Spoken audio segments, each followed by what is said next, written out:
Hello' everyone, আশা কৰিছোঁ আপোনালোকৰ সকলোৰে ভাল। আৰু আজি অকণমান এক্সাৰচাইজ কৰিবলৈ আহিছোঁ, ভাবিছোঁ আপোনালোকক দুই এষাৰমান কথা কওঁ।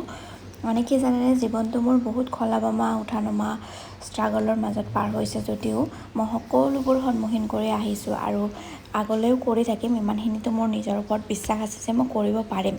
কিন্তু কি ভয় জানেনে, এটাই ভয় থাকে যদি মই ফিজিকেলি ফিট নাথাকোঁ, কাৰণ বাকীটো মই গোটেইখিনি মেনেজ কৰি ল'ব পাৰিম। কিন্তু আমাৰ অসমীয়াত কথা এষাৰেই আছে নহয়, দেহা থাকিলহে বেহা।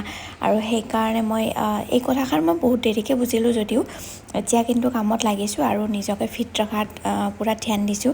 আৰু কি জানেনে, এটা কথা মই ন'টিচ কৰিছোঁ, মানে কেতিয়াবা যদি মোৰ মন চন বেয়াও হৈ থাকে, মানুহৰ হয় ন নৰ্মেলি কেতিয়াবা মন চন বেয়া হৈ থাকে, আৰু তেতিয়া যদি গৈ পেলাই এঘণ্টাও আপুনি এক্সাৰচাইজ কৰে নহয়, তেতিয়া লগে লগে মানে মন চন ভাল হৈ যায়। কি নাজানো কেনেকুৱা চেঞ্জ আহে, একোতো তেনেকুৱা চিন্তা ভাৱনাও নকৰোঁ, জাষ্ট এক্সাৰচাইজ কৰোঁ আৰু লগে লগে পূৰা মুড বুষ্ট আপ হৈ যায়। তো সেইটোৱে আছিলে আজিৰ কথাখিনি। বাকী আপোনালোকে ভিডিঅ'টো শেষলৈকে চাই থকাৰ বাবে বহুত বহুত ধন্যবাদ। আকৌ লগ পাই আছোঁ এটা নতুন ভিডিঅ'ৰ সৈতে। Thank U.